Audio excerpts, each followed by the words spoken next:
Astaghfirullah. Assalamualaikum warahmatullahi wabarakatuh.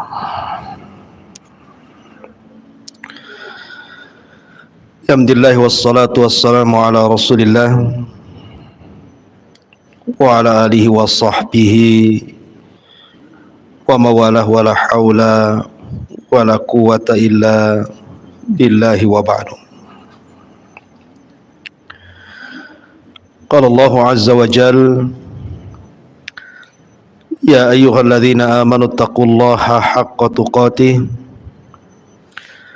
wa la tamutunna illa wa antum muslimun, amma ba'du. Baik, kita lanjutkan kajian kita, masih membahas dosa dari dosa-dosa besar, dan kita masuk pada dosa besar yang ke-48, al-baghyu atau semena-mena atau kezaliman yang melampau.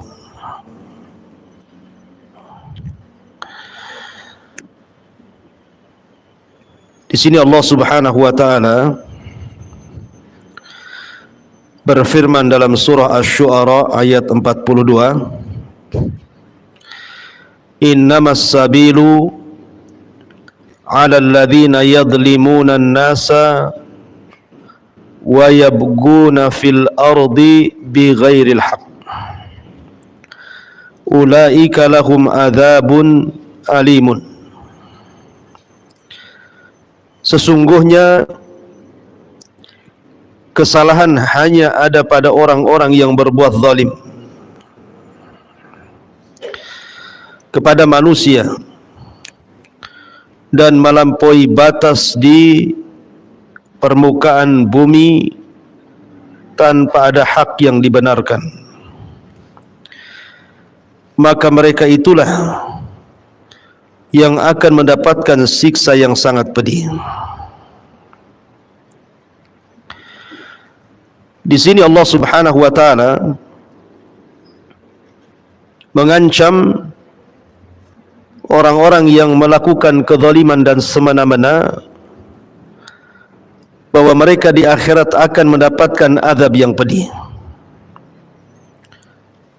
Makanya kemudian Al-Imam Az-Zahabi memasukkan kezaliman atau perbuatan semena-mena ini bagian daripada kabair adz-dzunub, dosa dari dosa-dosa besar.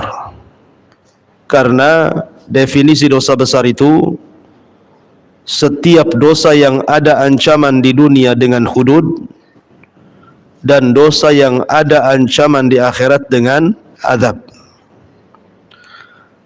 Nah, di sini Allah Subhanahu wa taala mengancam para pelaku zalim dan orang yang melakukan semena-mena itu dengan azab yang sangat pedih di akhirat. Makanya Imam Zahabi memasukkan bab ini menjadi bab dari dosa-dosa besar yang ke-48. Ma'asyiral muslimat yang dimuliakan Allah Subhanahu wa taala, kita tahu bahwa perbuatan semena-mena ataupun melakukan kezaliman kepada orang lain adalah akhlak yang sangat tercela. Karena kebalikan daripada hal tersebut adalah kita disuruh untuk merendahkan diri, tawadhu, tidak mudah menzalimi orang. Makanya di sini Allah Subhanahu wa taala disebutkan dalam sebuah hadis Nabi sallallahu alaihi wasallam, innallaha auha ilayya an tawadhu hatta la yabki ahadun ala ahad wa la yafkhara ahadun ala ahad. Sesungguhnya Allah telah mewahyukan kepadaku agar kalian saling merendah diri sehingga tidak ada seseorang yang berbuat aniaya terhadap orang lain, dan tidak ada seseorang yang menyombongkan diri dari orang lain. Karena orang yang melakukan perbuatan semena-mena ataupun kezaliman adalah menyelisihi dari akhlak yang diajarkan di dalam Islam, supaya kita merendahkan diri baik di hadapan Allah Subhanahu wa taala ataupun di depan manusia.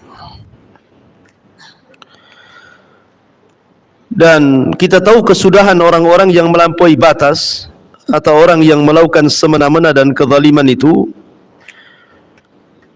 dilihat dari sejarah. Kita ingat sebuah kisah yang terjadi pada umat sebelum Islam, umatnya Nabi Allah Saleh alaihi salam, kaum Thamud. Allah Subhanahu wa taala mengisyaratkan di dalam Al-Qur'an, idzim ba'atha ashqaha faqala lahum Rasulullahi naqatallahi wa suqyaha fakadzabuhu faaqaruha fadhamdama 'alaihim rabbuhum bidzambihim fasawwaha wa la yakhafu uqbaha. Jadi kaum Nabi Saleh ini, ketika Allah Subhanahu wa taala mengutus Nabi Allah Saleh kepada mereka, kaum Thamud, mereka meminta mukjizat kepada Nabi Allah Saleh dengan cara dikeluarkan unta bunting 10 bulan dari bebatuan. Maka Nabi Allah Saleh kemudian berdoa kepada Allah, maka dikabulkanlah mukjizat Nabi Allah Saleh, keluarlah unta bunting dari bebatuan yang ketika keluar langsung melahirkan, yang disebut dengan usyara. Kemudian Nabi Allah Saleh ketika itu memberitakan kepada kaum Thamud, jangan diganggu unta ini. Unta ini mukjizat dari Allah. Bahkan adanya unta ini akan menjadi nikmat bagi kaum Thamud. Makanya Nabi Allah Saleh mengatakan, hadhihi naqatun laha syirbun walakum syirbu yaumin ma'lum.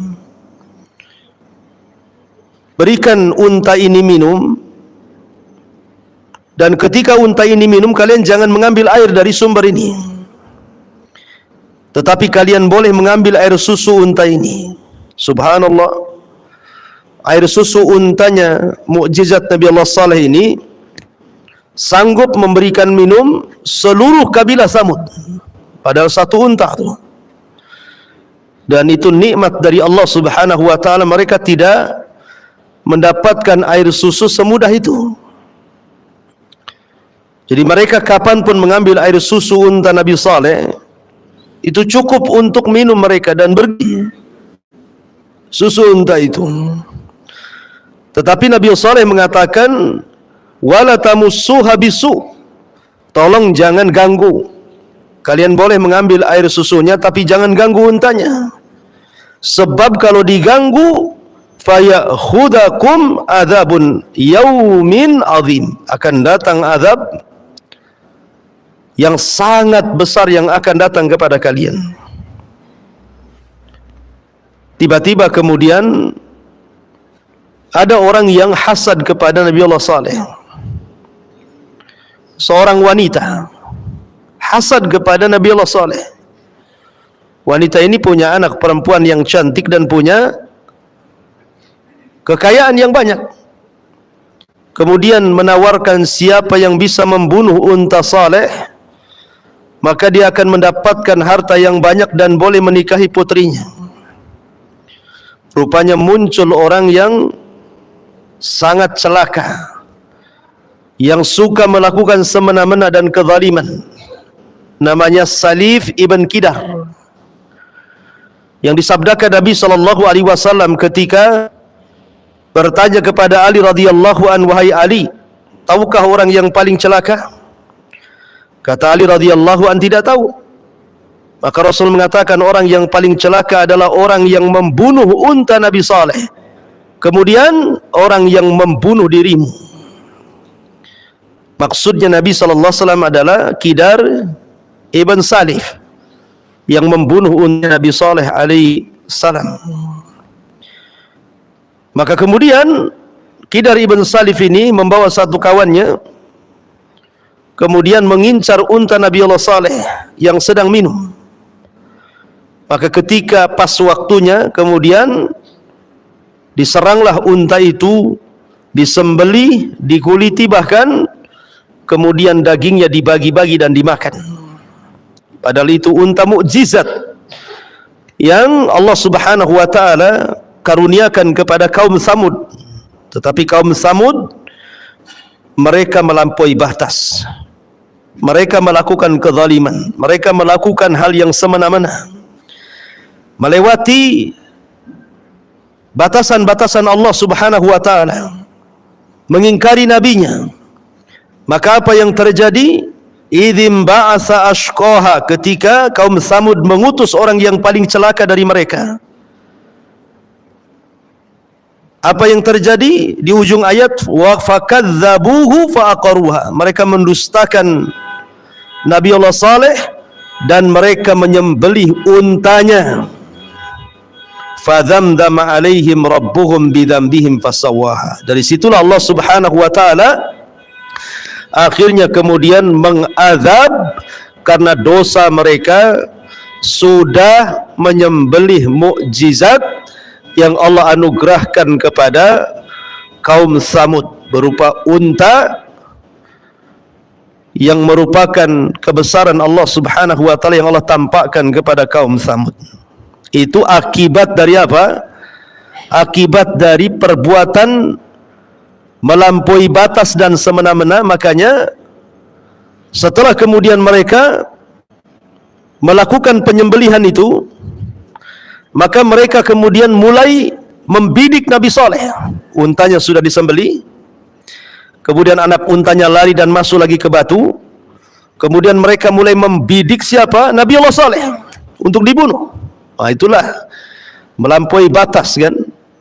Kemudian Nabi Saleh pun disuruh untuk pergi menyelamatkan diri oleh Allah, maka datanglah azab kepada mereka.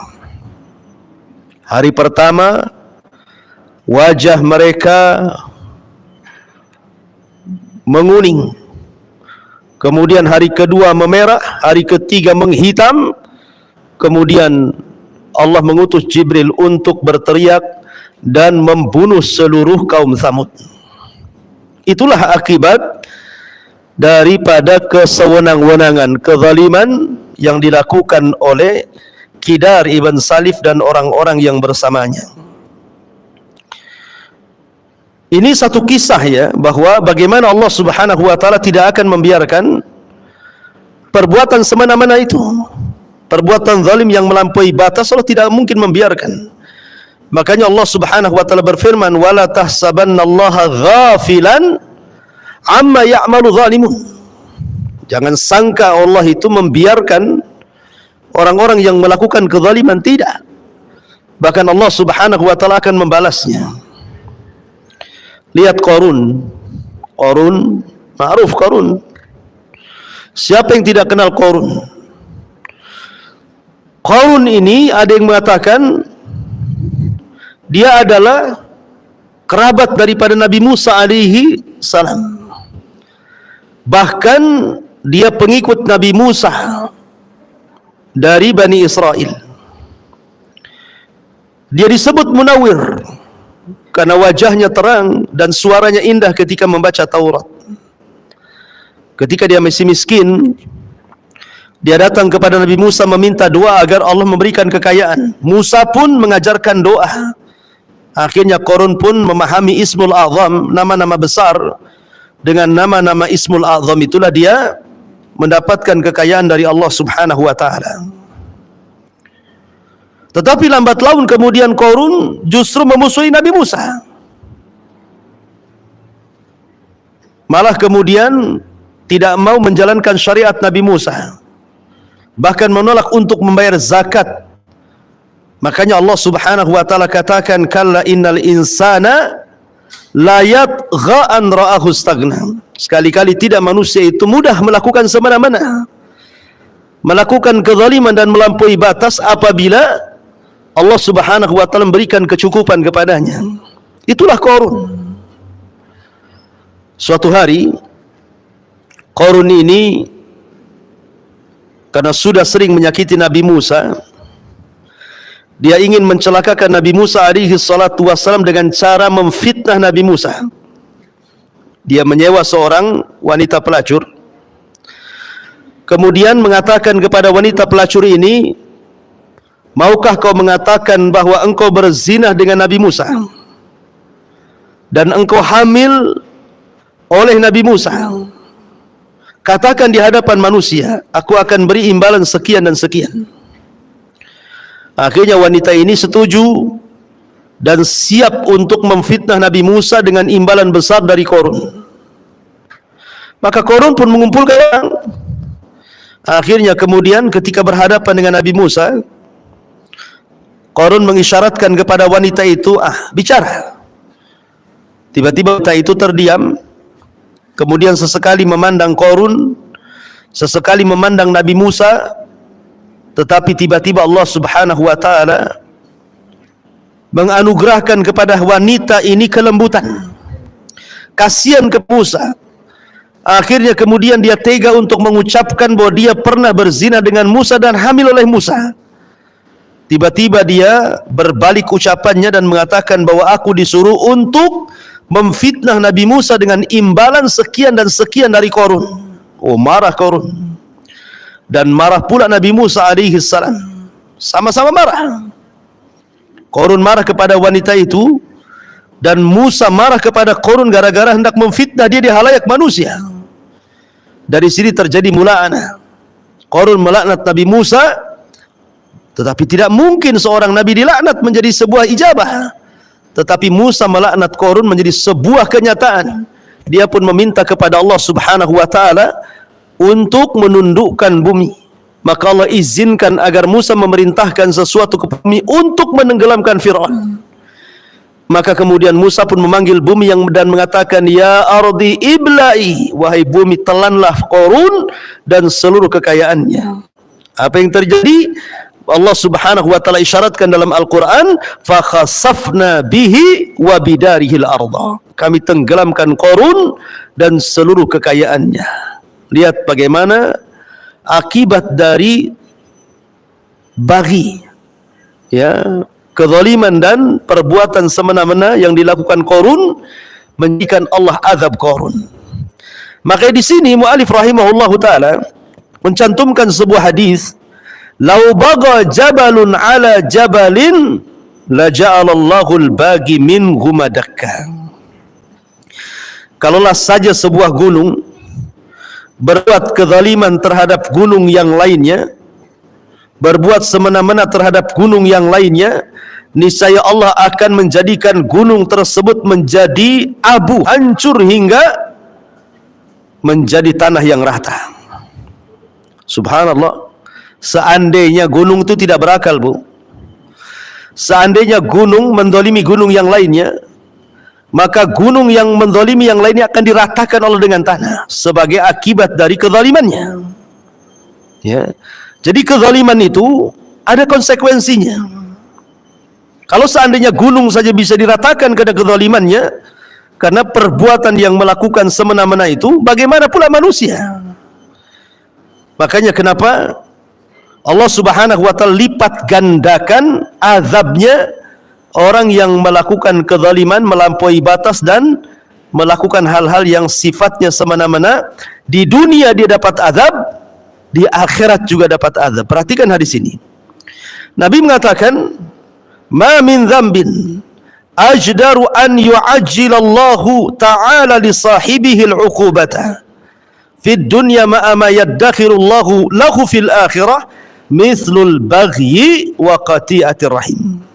Tidak ada dosa yang akan Allah percepat hukumannya di dunia dan hukumannya yang Allah akan siapkan kelak di akhirat untuk para pelaku selain dosa perbuatan al-baghi, aniaya atau semena-mena, dan memutuskan hubungan kekerabatan. Lihat bagaimana Allah Subhanahu wa taala melipat gandakan perbuatan orang yang melakukan kezaliman, melampaui batas, dan orang-orang yang memutus silaturahim. Ma'asyiral muslimat yang dimuliakan Allah Subhanahu wa taala, Fir'aun adalah orang yang suka melakukan hal-hal yang melampaui batas atau semena-mena. Dan itu digambarkan dalam Al-Quran, di mana Allah mengatakan, idhab ila fir'auna innahu tagha. Pergilah wahai Musa kepada Fir'aun, karena sesungguhnya Fir'aun itu tagha, melampaui batas, suka melakukan hal yang semena-mena. Bahkan Fir'aun ini bukan hanya sekedar mengaku Tuhan, dan itu dosa dia yang paling besar, mengatakan ana rabbukumul a'la, tetapi tindakannya betul-betul melampaui batas. Hanya karena bermimpi, dalam mimpinya dia melihat api yang datang dari Palestina dan membakar seluruh kota di Mesir kecuali perkampungan Bani Israel, maka Fir'aun pun kemudian harus membunuh anak laki-laki dari turunan Bani Israel karena dikhawatirkan sebagaimana ramalan dukunnya bahwa dia yang akan meruntuhkan kekuasaannya. Setiap hari dia bunuh anak kecil, anak yang baru lahir. Kalau dia laki-laki langsung ditangkap kemudian dibunuh. Setiap hari entah berapa ratus bahkan ribuan jiwa bayi-bayi yang tidak bersalah itu dibunuh oleh Fir'aun dan bala tentaranya. Dan ini kezaliman, membunuh anak yang tidak berdosa hanya gara-gara mengikuti alur mimpi. Makanya kenapa sebagai imbalannya, karena kecongkakan dan kesombongan Fir'aun, maka Allah Subhanahu wa taala tenggelamkan Fir'aun, dan Allah mengatakan fa'aghraqnahum, kami tenggelamkan mereka, maksudnya Fir'aun dan bala tentaranya. Begitulah Allah Subhanahu wa taala mengazab orang-orang yang melampaui batas di dunia ini. Ma'asyiral muslimat yang dimuliakan Allah Subhanahu wa taala. Kemudian juga kalau kita lihat Abu Lahab. Abu Lahab ini harusnya membenarkan Nabi. Karena saat kelahiran Nabi, Abu Lahab itu orang yang cinta dengan Nabi. Sampai karena kecintaannya dengan Nabi, dia memerdekakan budaknya namanya Suwaibah, karena Rasul mau nyusul di Suwaibah ini. Jadi Suwaibah itu salah satu ibu susuan Nabi. Sampai dimerdekakan Abu Lahab. Bahkan ketika Nabi SAW punya anak perempuan namanya Ruqayyah dan juga Ummu Kulthum, Abu Lahab itu sampai menjodohkan dua putranya dengan dua putri Nabi. Tetapi ketika Nabi SAW kemudian diangkat menjadi Nabi dan mendakwahkan dakwah tauhid, orang yang pertama kali zalim kepada nabinya adalah Abu Lahab, melampaui batas.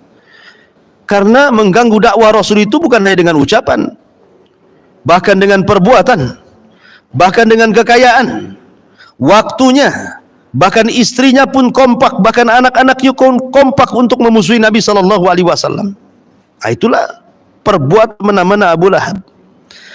Makanya kenapa Allah Subhanahu wa taala turunkan ayat kepada Abu Lahab sebagai kutukan sampai kiamat dibangkitkan, tabbat siada Abi Lahabin wa tab.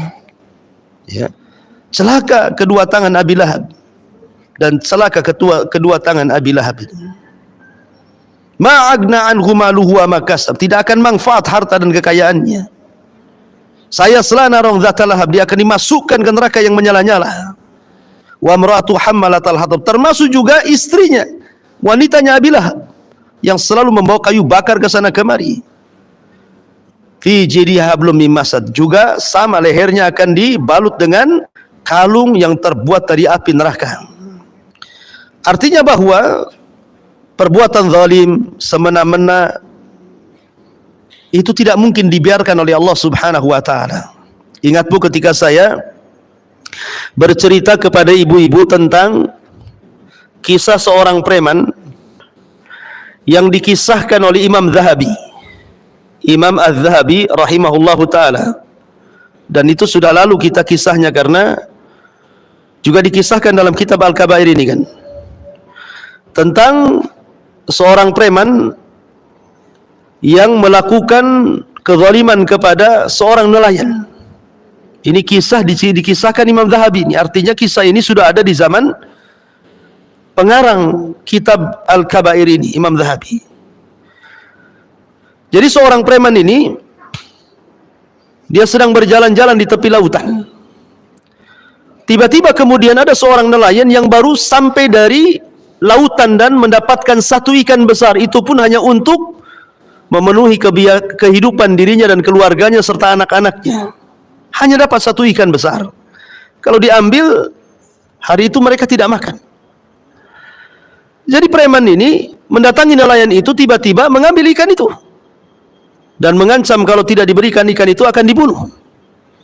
Karena lemahnya sang nelayan dan kuatnya sang preman, terpaksalah sang nelayan memberikan ikan itu kepada sang preman tadi. Kemudian sang preman pun dengan tanpa punya dosa, dia mengambil ikan sang nelayan, kemudian pulang. Di tengah jalan Allah buat ikan yang dipegangnya itu hidup. Tiba-tiba menggigit tangannya. Disangkanya gigitan itu gigitan biasa. Ya biasa, karena gigit ikan berdarah, sudah selesai. Pulang dia ke rumah, dia nikmati hasil zalimnya, kemudian dia masak ikan itu dan dia makan dengan lahapnya tanpa mempedulikan bahwa itu adalah ikan hak milik orang lain. Rupanya di malam hari, gigitan ikan itu baru berproses. Orang ini merasakan sakit luar biasa di malam hari gara-gara gigitan ikan itu. Demam luar biasa, sakit luar biasa, dan sakitnya sangat sakit yang tidak ada yang mengetahui kecuali Allah Subhanahu wa ta'ala. Menjerit-jerit tengah malam dia. Kemudian keesokan harinya dia coba datang ke tabib, menanyakan soal gigitan ikan itu. Kata sang tabib, ini beracun. Kalau telapak tanganmu tidak dipotong, tidak diamputasi, maka racunnya akan terus merambat. Terpaksalah diamputasi itu. Subhanallah. Allah tidak mungkin lalai dari orang yang berbuat zalim. Akhirnya diamputasi. Setelah diamputasi kemudian rupanya racunnya tidak sampai di telapak tangan, sudah naik ke sikut. Maka sang dokter mengatakan sikutmu pun harus diamputasi. Maka diamputasilah sampai sikutnya. Rupanya racunnya sudah menjalar sampai di ujung tangannya. Dokter ini heran karena sering menangani hal yang sama tapi tidak separah pasien yang satu ini. Sehingga dokter bertanya, sebenarnya apa yang kau lakukan? Kenapa penyakitmu tidak bisa diobati? Maka barulah dia bercerita bahwa aku terkena gigitan ikan dan ikan itu hasil curian, hasil paksaan dengan mengambil ikan sang nelayan, dan aku ancam kalau tidak memberikan kubunuh dia. Karena ketakutan dia pun memberikan ikan itu. Kemudian bercerita, kata dokter, demi Allah, kalau seandainya sebelum diamputasi dari mulai telapak tanganmu ini, kau mau mengembalikan hak ikan itu kepada nelayan itu, enggak perlu diamputasi lagi. Karena sesungguhnya tanganmu terkena racun itu karena kezalimanmu, bukan karena gigitan ikan itu. Itu gigitan ikan sebab saja. Kalau engkau ingin supaya tidak diamputasi sampai ujung tanganmu, cari orang nelayan itu, minta maafnya. Akhirnya dia pun mencari nelayan itu sampai ketemu. Sudah ketemu baru dia minta maaf. Akhirnya sang nelayan melihat kondisinya pun kasihan, akhirnya memaafkan. Cuman sang preman mengatakan kepada sang nelayan, waktu aku mengambil ikanmu kau diam saja. Tapi aku melihat bibirmu berkomat-kamit, kau ngomong apa? Maka sang nelayan mengatakan, tidak, aku hanya bicara, ya Allah tolonglah kelemahanku, karena preman yang telah memalakku sangat kuat dibandingkan diriku. Tunjukkan kekuatanmu ya Rabb. Aku hanya ngomong begitu saja. Akhirnya Allah betul-betul menunjukkan kekuatannya dengan mengirim tentaranya berupa ikan yang hidup dan menggigit sehingga beracun. Akhirnya kemudian dia pun berjalan di pasar-pasar, berjalan di gang-gang, setiap ketemu orang dia berteriak, man ra'ani falam yadlim ahada. Siapapun yang melihatku jangan berlaku semena-mena, jangan melakukan kezaliman, karena setiap kezaliman itu ada imbasnya. Ma'asyiral muslimat yang dimuliakan Allah Azza wa Jalla, lihat kisah ini. Ya, kisah ini memberikan inspirasi kepada kita tentang bagaimana pelaku zalim tidak dibiarkan oleh Allah Azza wa Jalla. Pasti ada imbasnya, ada konsekuensinya. Ya, ma'asyiral muslimat yang dimuliakan Allah Azza wa Jalla, Nabi SAW mengatakan, laisa dzalika minal baghi, walakinal baghi batrul haq, au qala safhul haq, au ghamtun nasi. Dari Abu Aun berkata dari Amr bin Sa'id, dari Humaid, dari Abdurrahman berkata bahwa Ibnu Mas'ud berkata bahwa Malik Ar-Rahawi pernah bertanya, wahai Rasulullah, aku telah menyerahkan beberapa ekor unta seperti yang telah engkau lihat, dan aku tidak suka apabila ada seseorang yang melebihiku walaupun dengan sebuah tali sandal. Apakah perbuatan itu termasuk perbuatan semena-mena, wahai Rasul? Maka Rasul mengatakan perbuatan itu tidak termasuk perbuatan semena-mena. Tetapi perbuatan semena-mena adalah meremehkan kebenaran, atau beliau bersabda merendahkan kebenaran dan meremehkan manusia. Meremehkan manusia artinya melakukan kezaliman. Baik, kemudian contoh lain dalam hadis bagaimana Allah Subhanahu wa taala mengadab orang-orang yang melakukan zalim dan semena-mena dalam Islam itu. Rasul contohkan di sini, udhibat imra'atu fi hirratin sajanatha hatta matat fadakhalat fiha an-nar la hiya at'amatha wa saqatha idh habasatha wa la hiya tarakatha ta'kulu min khashasil ardi. Kata Nabi sallallahu alaihi wasallam, ada seseorang wanita yang diazab karena seekor kucing. Ia telah mengurungnya sampai mati sehingga ia pun layak masuk neraka. Ia tidak memberinya makan dan minum, dan justru ia terus mengurung kucing tersebut dan tidak memberi makan sehingga kucing itu memakan serangga-serangga dinding. Muttafaqun alaih. Lihat di sini Nabi SAW mengatakan udhibatim ra'atu fi hirratin. Ada seorang wanita yang diazab dikarenakan seekor kucing. Kenapa wanita ini masuk neraka? Wanita ini masuk neraka bukan karena zalim, maksudnya bukan karena membunuh manusia, bukan karena berjudi, bukan karena berzina, bukan karena yang lainnya, tapi karena zalim kepada binatang. Kalau zalim kepada binatang saja Allah menjadikan azab wanita ini, macam mana zalim kepada manusia? Zalim kepada binatang saja Rasul katakan udhibatim ra'atu fi hirratin. Allah azab dia gara-gara seekor kucing, karena dia menzalimi kucing. Apalagi kalau dizalimi orang tuanya, apalagi kalau dizalimi saudaranya, tetangganya, kerabatnya, orang yang dicintainya, dan begitu seterusnya. Makanya kita tahu bahwa double hukuman orang yang melakukan kezaliman itu. Di dunia mendapatkan azab, dan di akhirat pun mendapatkan azab, naudzubillah. Taib, ma'asyiral muslimat yang dimuliakan Allah Subhanahu wa taala. Di sini juga dicantumkan hadis Ibnu Umar radhiyallahu an. Dia berkata, la'ana Rasulullah sallallahu alaihi wasallam man ittakhadha syai'an fihi ruhu gharadan. Rasulullah SAW melaknat siapa saja yang menjadikan benda bernyawa sebagai sasaran objek panahan. Tidak boleh. Jadi ada kasus di zaman Abdullah bin Umar itu, ada anak muda nangkap burung masih hidup, burungnya ditali, diletakkan di tiang. Kemudian dari kejauhan burung itu dipanah sampai mati. Maka Abdullah bin Umar radhiyallahu an mengatakan, Rasul melaknat orang yang melakukan seperti ini. Lah, ini zalim kepada burung saja yang tidak berakal, mendapatkan laknat Allah dan Rasulnya, apalagi zalim kepada manusia, tentu lebih dilaknat lagi oleh Allah dan Rasulnya. Makanya jauhi perbuatan zalim, apalagi sekarang kita berada di bulan Sya'ban, bulan di mana amalan kita diangkat sampai ke langit. Taib, ma'asyiral muslimat yang dimuliakan Allah Subhanahu wa taala, banyak lagi tentang hadis-hadis seputar hukuman bagi orang yang melakukan perbuatan zalim dan juga melakukan hal yang semena-mena. Ibu baca sendiri ya sisanya. Yang jelas bahwa kezaliman itu adalah kegelapan pada hari kiamat. Kalau kita melihat kisah-kisah umat dulu yang sudah saya kisahkan di awal tadi, bagaimana Qarun karena kezalimannya Allah Subhanahu wa taala tenggelamkan di perut bumi. Bagaimana Fir'aun Allah tenggelamkan di Laut Merah.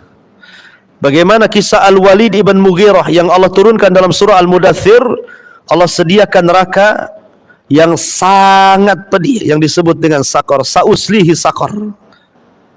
Ya.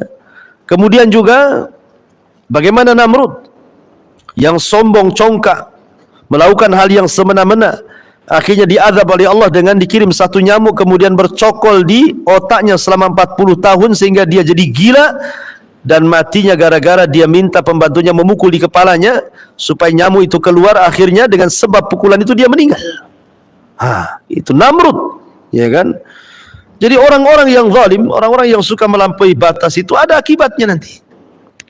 Oleh karena itulah maka pengarang Imam Zahabi memasukkan bab semena-mena ataupun melampaui batas ataupun kezaliman itu bagian daripada dosa dari dosa besar.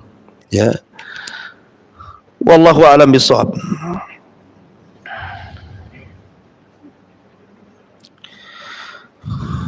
Taib. Di sini ada beberapa pertanyaan sebelum saya akhiri.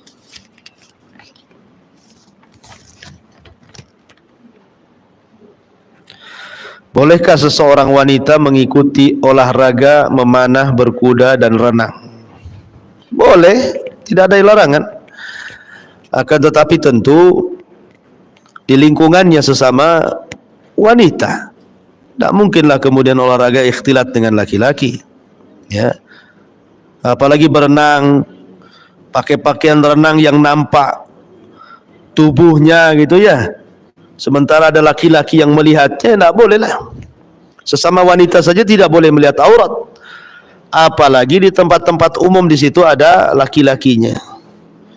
Karena sunnah sunnah memanah, berkuda, berenang itu kan sunnah Nabi. Berlaku kepada siapa saja, laki-laki dan perempuan. Maka tidak mengapa secara hukum asalnya, tetapi tentu menjaga jangan sampai memfitnah kaum laki-laki. Wallahu a'lam.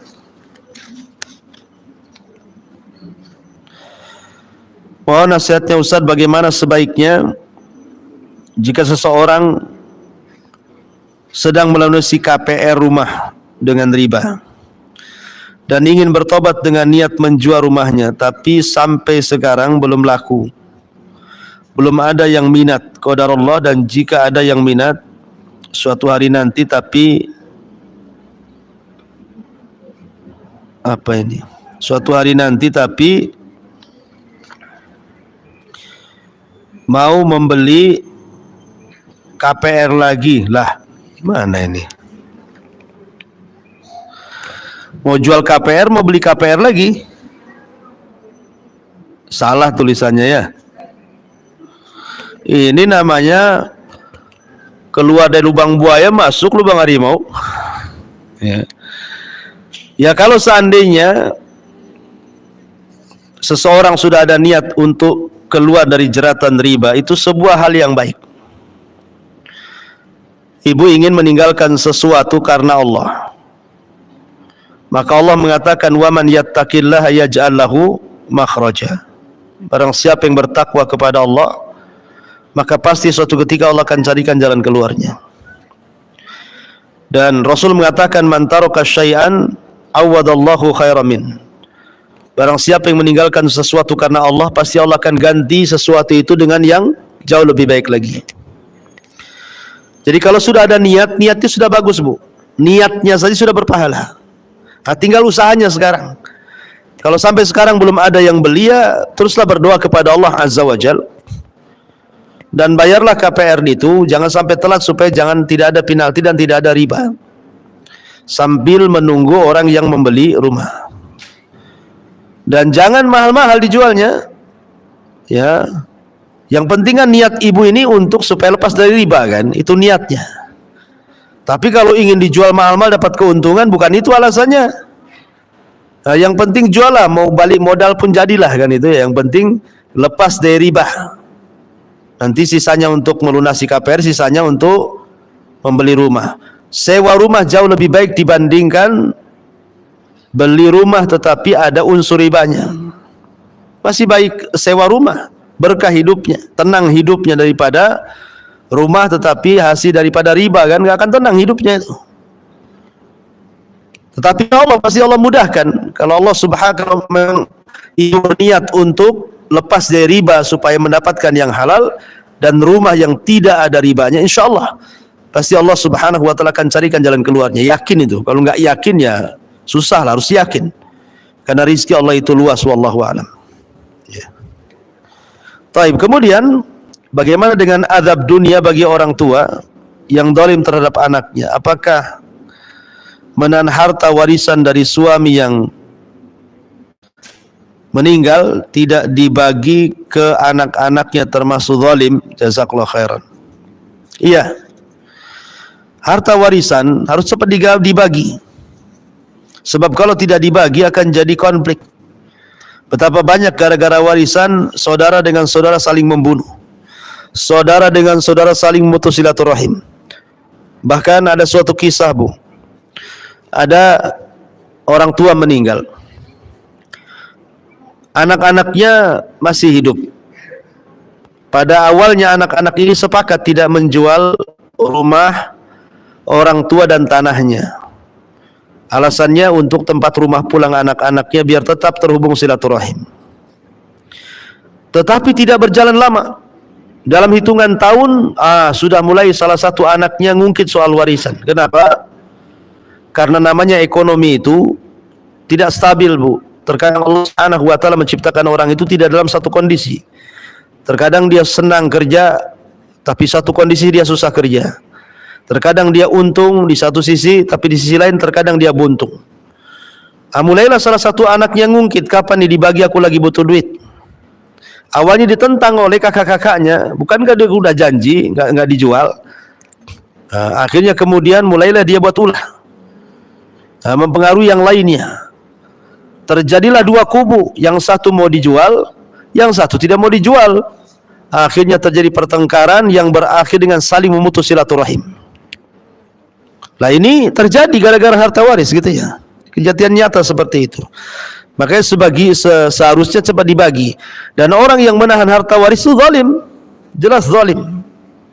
Dia tidak kasihan kepada orang yang meninggal. Boleh jadi harta warisan itu kalau dibagi, boleh jadi salah satu yang mendapatkan harta warisan itu dia bersedekah kepada orang yang sudah memberikan warisannya. Tapi kalau dengan ditahan, macam mana mau sedekah? Ya, oleh karena itulah maka ini kezaliman, dan setiap zalim itu pasti akan ada balasannya, tidak di dunia, di akhirat. Ya, naudzubillah. Kemudian pertanyaan berikutnya, bolehkah bagi seseorang yang hafal Quran mengikuti lomba tahfidz Al-Quran mewakili dari sekolahnya?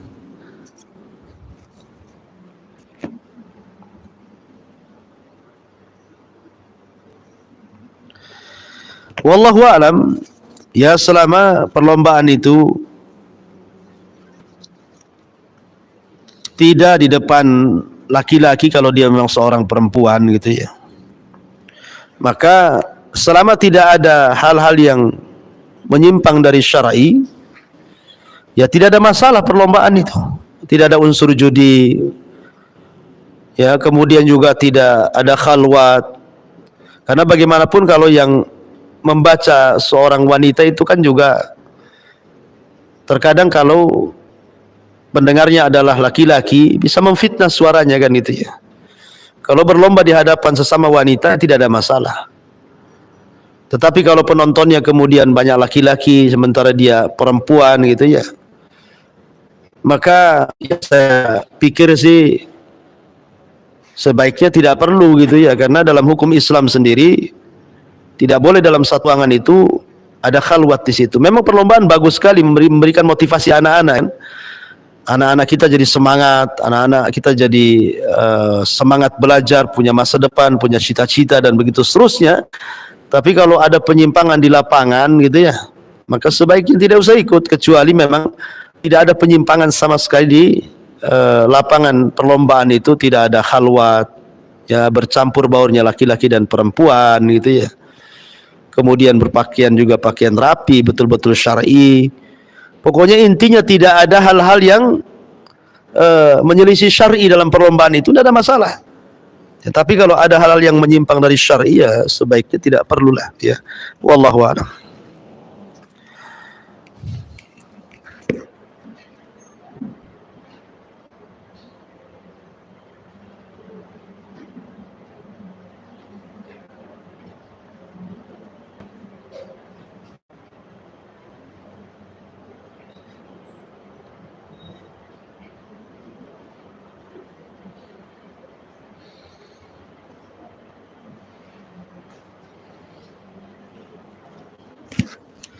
Taib, kalau tidak ada kita tutup.